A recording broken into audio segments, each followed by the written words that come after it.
episode 7. Today, we're going to be talking about depression. So, for those of you who haven't heard, depression is actually on the rise right now in modern society. It's increasing. It's always been there, I think, also, of course, but it's now with the increase of technology, social media especially, people are becoming more and more depressed. People are kind of like losing the aim of life, and things are not going so nicely. Many celebrities are falling down, you could say like that. They're taking to drugs, alcohol. Really, they have some little bit of fame, 15 minutes of fame, and then they really go off the deep end. There's even this club, the 27 Club, where once a celebrity reaches this age, 27 years old, they actually commit suicide. It's like quite a common thing. Such a young age, and people are committing suicides, overdosing, whatnot, because the depression itself is just too much. So even intellectuals. This is Jordan Peterson. I don't know if you have ever heard of Jordan Peterson, but he's this he's a psychology professor in Canada, and he's highly intellectual, very intelligent man. But he recently admitted himself into an asylum. Sorry, not an asylum, but how do you say, rehab, because he'd also fallen prey to depression, and he was taking a medication to counteract the depression, which is called Xanax. I don't know if any of you have heard of Xanax before, but Xanax is a very potent antidepressant medication, which suppresses some things in the brain there and makes you feel so-called happy. It's obviously kind of an illusion, and it gives you a false sense of security, and then people become dependent on it, and then when they actually eventually have to taper off, they realize that they're very addicted and they get severe withdrawals and stuff. So this Xanax actually causes more depression, ironically, even after people are taking it, and people become dependent on these drugs.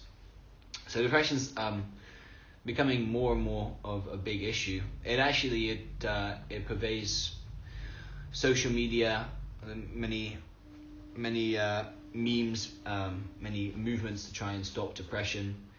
A lot of music nowadays is also trying to deal with this issue of depression.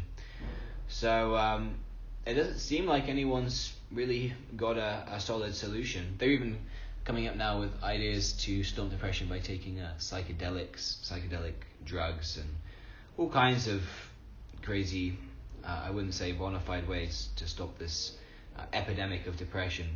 So I'm Maitreya Rishi Dasa, your host, here with Purja Prabhu. Hare Krishna. So today we're going to be talking about depression. So if you can reach us, the Bhaktivedanta Lives in Sound Society, you can reach us on our social media, Instagram, Facebook, Patreon, YouTube, Twitter, all under Expand the Bliss. Actually, the Patreon is Bhaktivedanta Lives in Sound Society.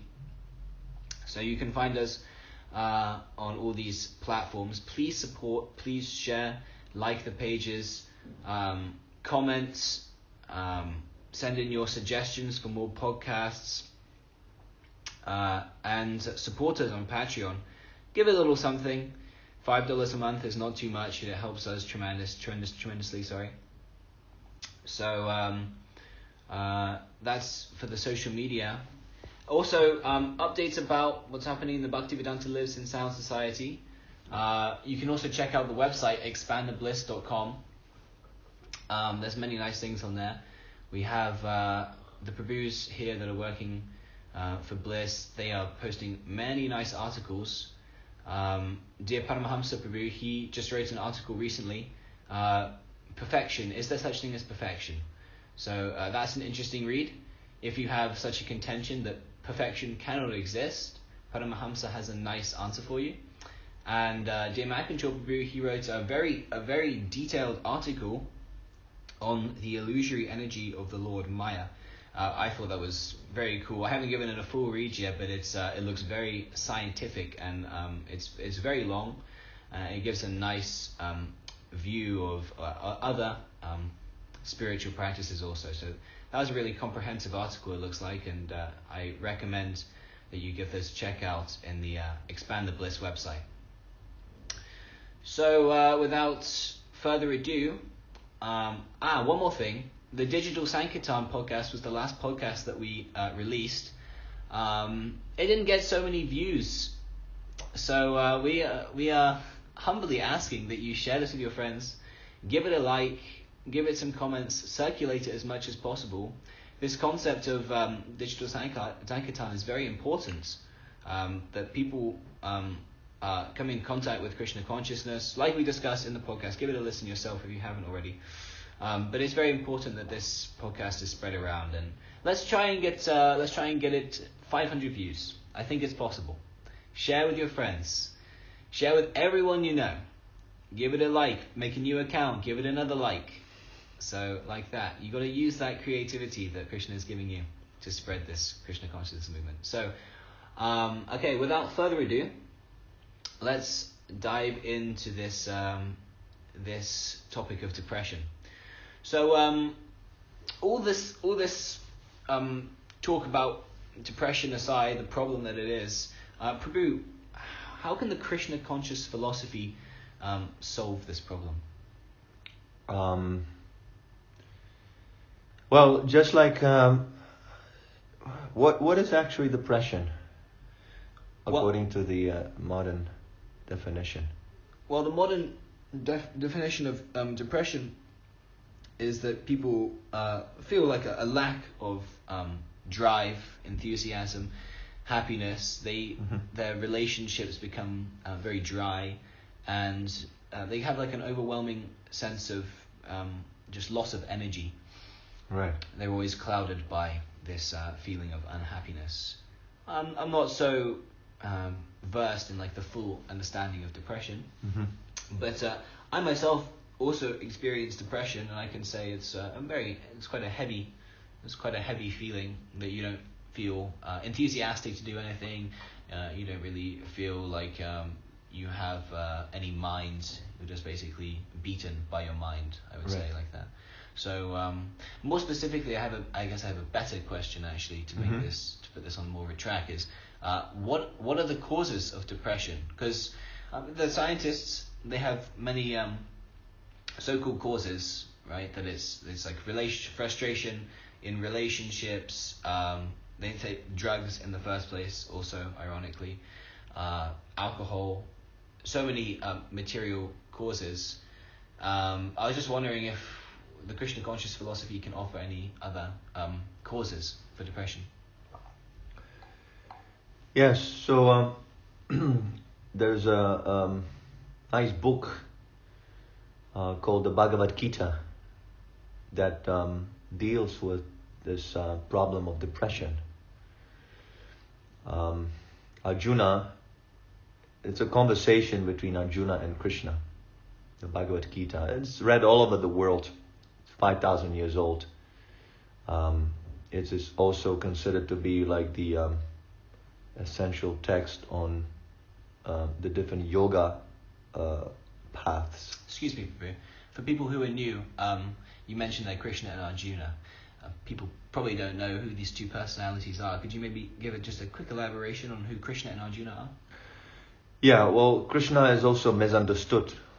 But according to the statements of the acharyas, great teachers that form the spiritual understanding of in India, Krishna is the Bhagavan, or the Supreme Personality of Godhead, and Arjuna is his intimate friend and a disciple. So the Bhagavad Gita is a conversation that takes place on the battlefield of Kurukshetra. And basically Arjuna has this existential crisis. He is a soldier, and he's just about to start a war, but the war is against a party that consists of his own family members and also his spiritual master, Dronacharya. So when he sees all his family members, assembled on the battlefield, he has a second thought, and he starts questioning whether it's actually a good thing to do to lead this war. And then Krishna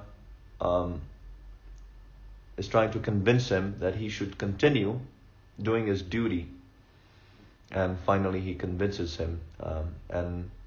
On the pretext of this situation, the signs of the soul, the signs of God, and the signs of devotional service to God, which is our relationship with God, is explained.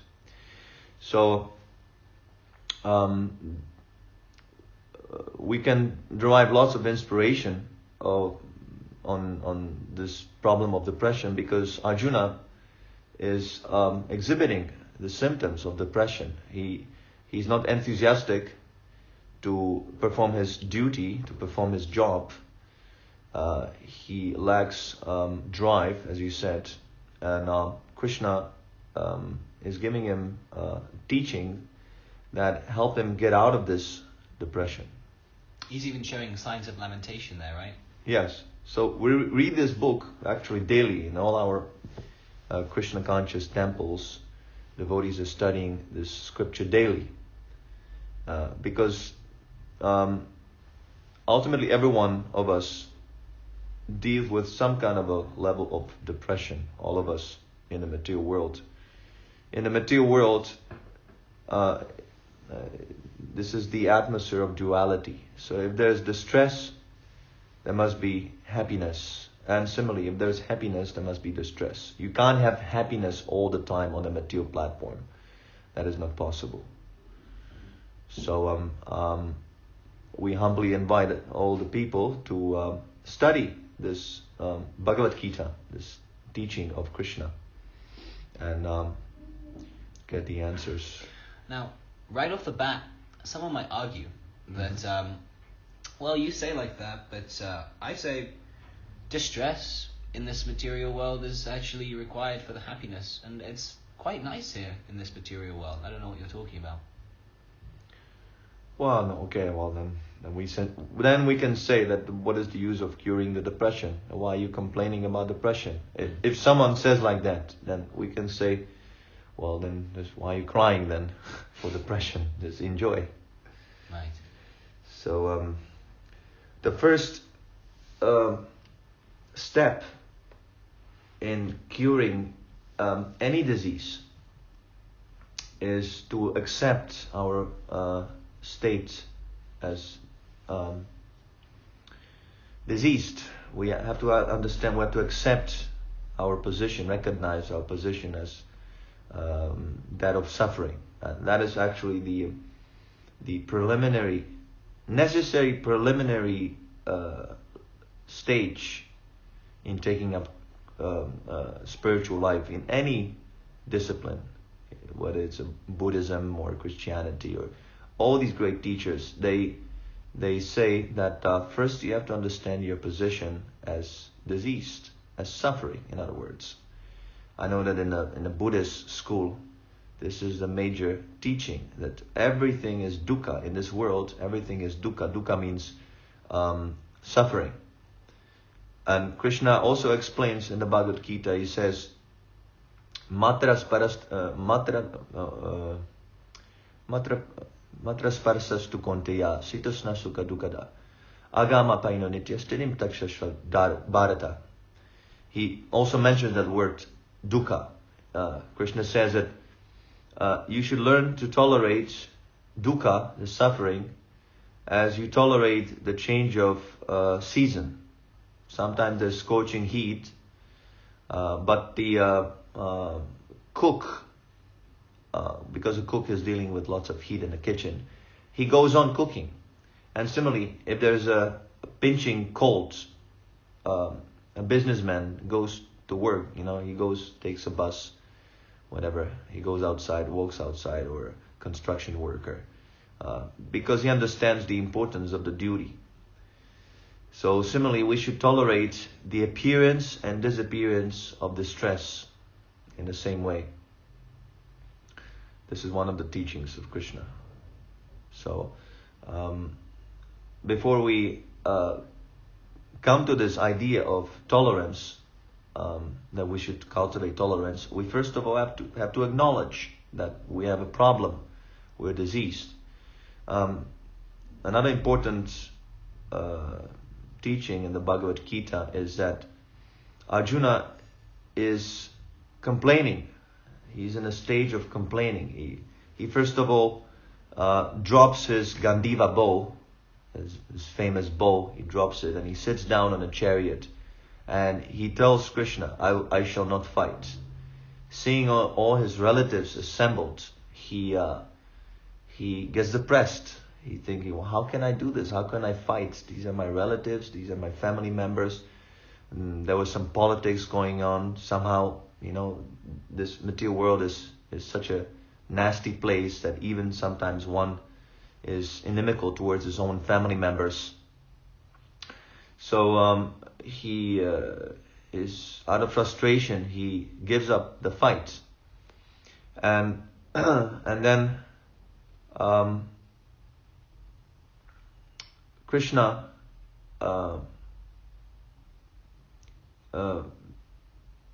tells him that this is not befitting his position as a great warrior, and Arjuna submits to him as a disciple. He says that no one in this world can relieve me from this distress, even if I win an unrivaled kingdom, he says, with the sovereignty or supremacy of that of the demigods. I shall not be able to solve this depression. So then Krishna, when he submits to Krishna as his disciple, he says that let us finish friendly talks, because they were friends. So that relationship was terminated as Krishna and Arjuna as friends. And Arjuna assumes the position of a disciple, and he accepts Krishna as his spiritual master. So if, let's say, someone is diseased, he goes to a doctor and he surrenders himself to the doctor. He understands that I cannot cure the disease on my own. That is why I have come to you, Mr. Doctor. And he acknowledges that the doctor knows the medical science better than himself, than the patient. And with this surrender, the doctor can cure him. So this surrender is a very important aspect. Without this surrender, even we might be speaking of treatment, even the doctor may prescribe a certain medicine. Because there's no surrender, there's no faith in the advice of the doctor, that medicine will be taken improperly or without following the instructions. And then it can actually create more problems. So the first step in curing this depression is to acknowledge our position. So coming back to your question, if someone says that, I am happy, distress is part of happiness, it's a relative world, the more we suffer, the more we enjoy after, is a nonsensical argument. A person who says like that is not actually serious about solving his problem. You mentioned something interesting there that some people might be a bit confused about, that you said the demigods, and this is obviously a little bit of a new concept to a lot of people. What exactly is a demigod? Well, when the Western people, they go to the East somewhere, in poverty-stricken conditioned countries, they're viewed as demigods. They have, healthy, beautiful bodies, rich background. Demigod is someone who's a superior. So it is a foolish idea to conclude that we're the only species, human species, in the whole universe. according to the Vedas, all these planets we see in the sky, they're inhabited by human beings, and some of them are superior in their opulence, in their materialism, even to the human beings. Are they not enjoying with all that opulence? Can you say that they're depressed with all that opulence there? Yes, because this whole universe is part of the material world, and in the material world, the principle is the same wherever we go: birth, death, old age, and disease. Krishna says in the Bhagavad Gita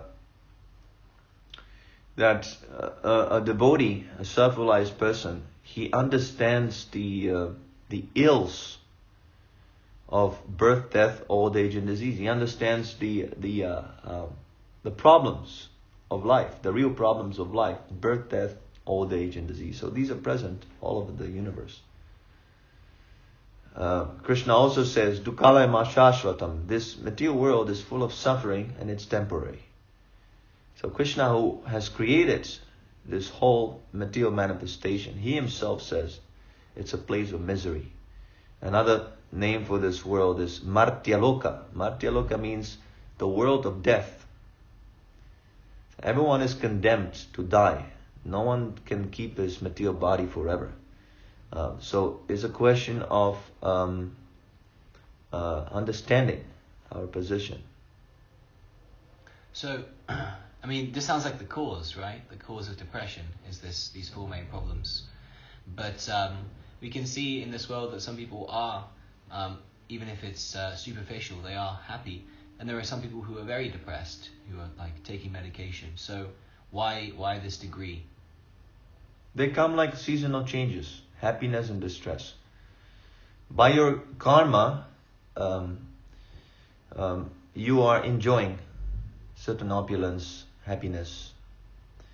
But because in this material world we can't avoid sinful activities, just by acting we incur sinful karma. There are two types of karma. There's a pious karma and there's sinful karma. By performing pious deeds, charity, and so on, we develop good karma. So then in our future life we enjoy. The one who gives charity, then he becomes a very, very rich man. And there's also sinful karma, harming people, killing, lying, cheating, all these. This is not that they have no consequence. Someone who steals from a brahmana, for example, we have the evidence in the Srimad Bhagavatam, he becomes a lizard in his next life. This is the punishment for those who steal from brahmanas. So someone might be enjoying now, he's laughing, ha ha ha, I am very happy. But next time, he's going to be lamenting that, oh, I have such a problem, I have this problem, that problem. People are accusing God. Why God has created this misery for people? But God has not created any misery. You have a choice. You either act according to the instruction of Krishna, of God, and then you enjoy, or you perform sinful activities and then you suffer in your next lives. So this depression is also a sinful reaction for our sinful activities. And we must acknowledge this. Unless we acknowledge, we simply will be fighting our karmic reaction. Well, doesn't it have something to do with the chemicals in the brain? I mean, aren't the scientists, don't they have something going on with this whole chemical theory? Yeah, why the chemicals are there. Just like you said, some people are enjoying and some people are suffering. So why the depression chemicals are in your mind and not his mind? Who put them? Who made this arrangement? See, the scientists, they have this accidental theory. Accidental. That everything is made by accident. It's all by accident. Big Bang. The whole universe came about by accident. The species, they are evolving by accident. Everything is accident. There's no order. So that theory is also accidental. If everything is accidental, then you accidentally make this theory. Don't try to convince us, and we understand this theory. Why are you teaching us this theory? We'll accidentally understand it. This is contradictory. So the chemicals in the brain, okay, they might be so, but why? By karma. See, Bhagavad Gita gives a definite answer. It's the karmic reaction to previous activities.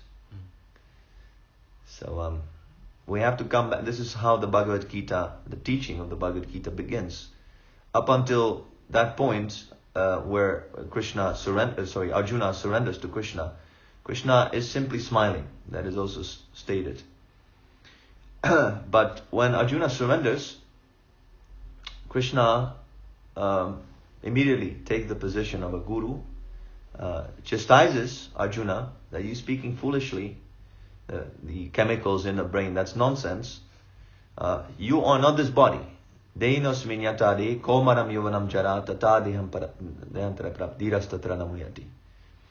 As you had the body of a child, as you had a body of a teenager, as you have now presently a grown-up body, similarly you have a body of an old man. But even though your body is changing so many times, you do not change. You are the same. You're the same soul. So, what are the chemicals in the brain from the child's body? Can you show? Can you show me the chemicals from your childhood body? They're no longer here. Everything replaced. All the atoms are replaced. You have new atoms that form your body. Something that we call the body. But you're still here. You're not dying. You're not dead. So that's the proof that the soul is not influenced by any sort of chemicals. If it was so, then the soul would also go with the chemicals from the childhood body.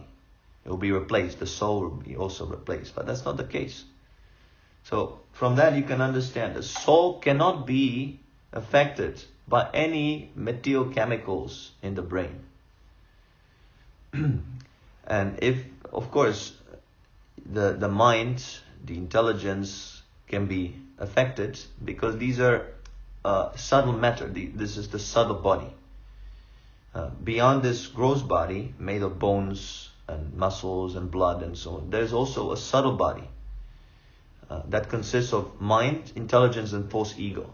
The psychology, they also admit there's the mind, right? Your mind is disturbed, your mind is peaceful, your mind is creative, you have enthusiasm. They know, although you cannot show me the mind. The scientists, they cannot show the mind. That doesn't mean that if you cannot show the mind, you cannot observe the mind by a microscope, that you have no mind. You have mind. That we can understand by the symptoms. If someone's mind is not in order, then he's a crazy person. Someone's mind is disturbed. It also manifests on the body. The symptoms we can see. He's doing like this. He's walking around. He's scratching his head. He is biting his nails. People have sometimes these bad habits, biting the nails. So, according to the teachings of the Bhagavad Gita, the soul cannot be affected by any of these. So this is where we can start if we want to revive our mental health. We have to start with the soul. The soul is never affected by anything. So let us come back to the soul consciousness. Right now, our consciousness is absorbed in either gross body. We have some pain or something happens to our gross body, or the subtle body, mental platform. Sometimes the mind, according to the Vedas, has two functions: sankalpa and vikalpa, accepting and rejecting. And sometimes when you get too much absorbed in the mind, then it's always accepting, rejecting. They go very fast. You accept and then you reject immediately. And again, accept. This what creates disturbance of the mind. If you're changing too much, you can't do anything. Right? So you get into this mental dilemma. You always, like Arjuna, he was thinking, I should go and fight. Oh, I should not go and fight. He was in this dilemma. When the mind is controlled, when we're able to transcend the mind, come to the point of intelligence, then the mind is the greatest friend. I accept what is favorable for my purpose in life. But if we identify with the mind, and we do not transcend, we don't understand what is going on, then the mind is the greatest enemy. That is also stated in the Bhagavad Gita, Krishna explains. So, you said that the soul has nothing to do with the mind and the body, but then why do we associate with the mind and the body? We associate because we have forgotten our original eternal consciousness, and this is due to the idea. At one point, the soul gets an idea that he wants to be the supreme controller, and this is the root of all our psychological problems, psychological, material, all the problems, spiritual problems. Also, the jiva or the soul is minute. That is why it comes under the influence of these lower energies, the material energies, mind, intelligence, senses. If the jiva was absolute absolute, then it could never be covered by anything. So sometimes people say, I am God. So if you're God, then why are you suffering? This is a nonsense proposition. So you are not God, but you are godly. You're a little part and parcel of God. And just like a little spark, when separated from the fire, becomes extinguished, similarly, your spiritual potency becomes not extinguished, but becomes covered by the material energy. So long we maintain this idea that I am the supreme controller. This is the root problem of all our psychological difficulties. That we want to control everything. We want to control. So instead, if we accept Krishna or the Lord as the supreme controller, then very easily we can become free from all these problems. So, what is the solution actually? I mean, I understand maybe something about accepting God or whatever, but how do we actually become free from depression? Yeah, we recommend, we devotees of Krishna, the disciples of His Divine Grace, A.C. Bhaktivedanta Swami Prabhupada, in the line of Sri Chaitanya Mahaprabhu, who is the last appearance of Krishna in this world, we recommend the healing through sound, just like our society. Bhaktivedanta lives in sound society. The sound of the holy name of God is very powerful, and it can help us to transcend the mental platform. You probably heard of the name of the word mantra. Mantra can be divided into two words, two Sanskrit words: man, which refers to the mind, and trayate, which refers to deliverance, freedom. Free your mind. The mantra is a sound formula that helps you to transcend the mental platform. So in this age, the most powerful and effective mantra is the Hare Krishna mantra. Hare Krishna, Krishna Krishna, Hare Hare, Hare Rama, Rama Rama, Hare Hare. This is a prescribed formula. We should not make up our own formula, that, I will make up some mantra on my own. No. This is a transcendental vibration. It means that even this mantra is coming from the transcendental realm. In other words, realm that is completely spiritual. See, that is just like the soul is completely spiritual. It is not affected by anything material, whether subtle or gross. The mantra that can evoke or revive our spiritual memory must also be completely spiritual. So this Mahamantra has been passed down through the disciplic succession of completely spiritual acharyas or spiritual masters, and it is passed down to us in a complete form, and it is effective in this way.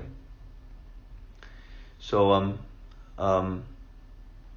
sometimes it's very difficult to snap out of this mental agony. So we need help from the outside. We need help. Just like Albert Einstein, he also said that we can't find a solution with the tools that have caused the problem. Right? Nothing material can solve material problem. Only the material problems can be solved by spiritual solutions. Just like, nothing can revive the life in the body. When the body dies, when the soul leaves the body, nothing can revive the life in the body. Although the scientists, they claim that, they're going to make life out of chemicals in the future. So far, they have not been able to prove anything. This is simply a blind faith. We know that as soon as the soul leaves the body, nothing material can revive. So it is the soul that makes the body living. And similarly, it is the spiritual solution that can help to solve material problems. So this Maha Mantra, it is very simple and at the same time very scientific. If you simply chant Hare Krishna, Krishna Krishna, Hare Hare, Hare Rama, Rama Rama, Hare Hare, and simultaneously you try to focus the mind on the vibration. Instead of focusing the mind on the material problem, which is not possible to solve. Many times people get into depression because they're thinking of some problem that they themselves can never solve.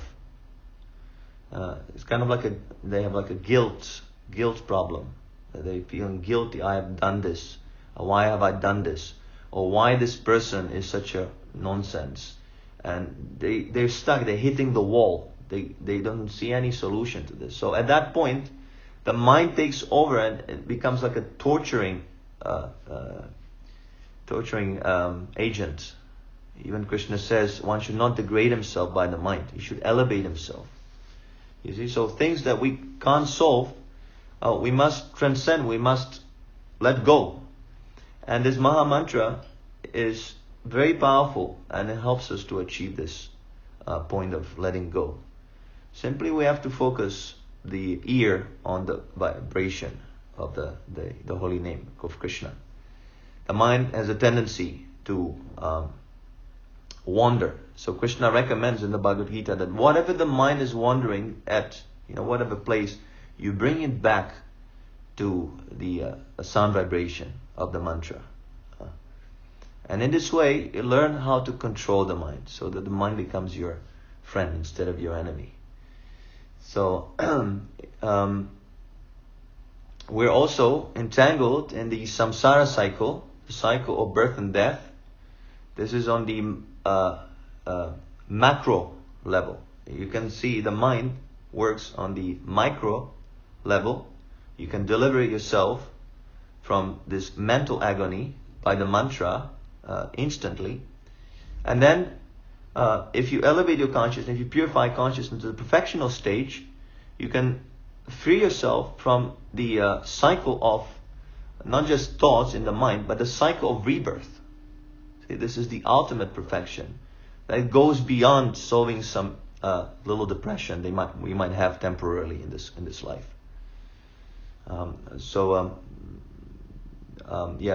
For all these things to take place and to be effective, we must receive the mantra from a bona fide disciplic succession, as I mentioned before.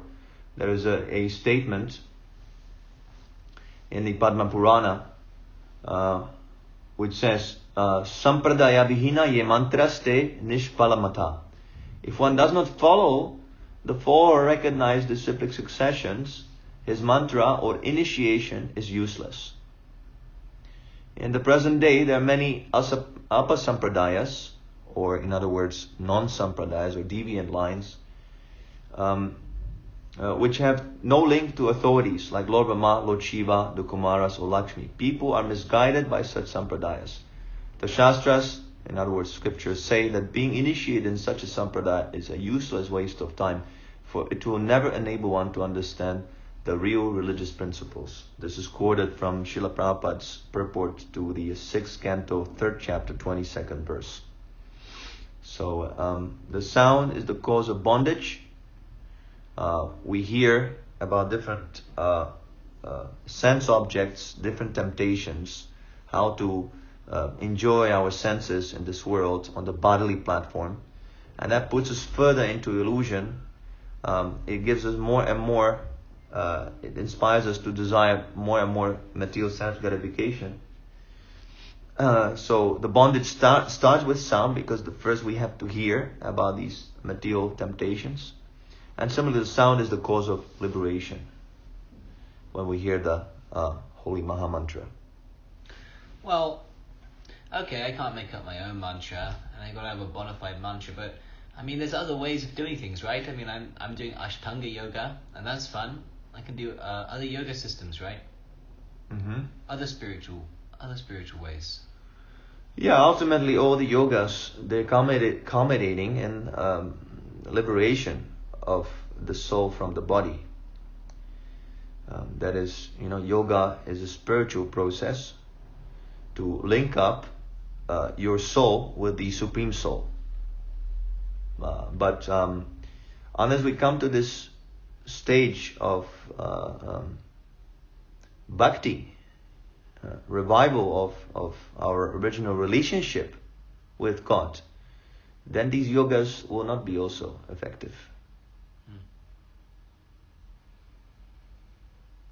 So when we chant Hare Krishna, we're connecting with the Supreme Controller, with Krishna.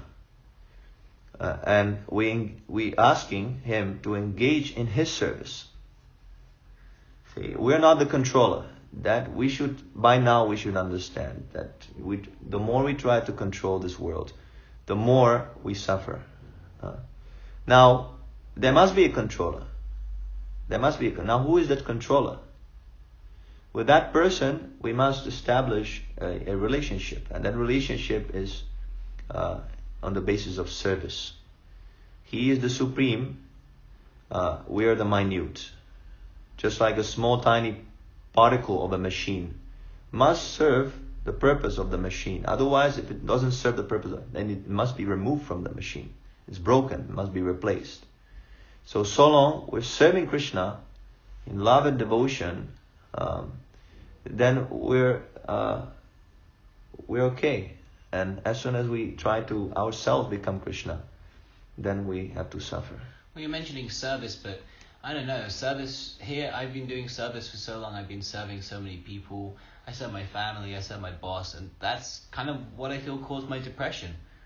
So what is this service? This sounds like the opposite of what is the solution. Yeah, service you cannot give up. That is the nature of the soul. But the service must be applied properly. When you water the root of a tree, the whole tree becomes nourished automatically. But if you try to water the branches and leaves, then the tree will dry out. So Krishna is the root of all existence, of all living entities. And if we focus all our service to Krishna, then everyone becomes automatically served without separate endeavor. Sometimes people, they complain, oh, you devotees, you don't care for the society. You don't care for your family.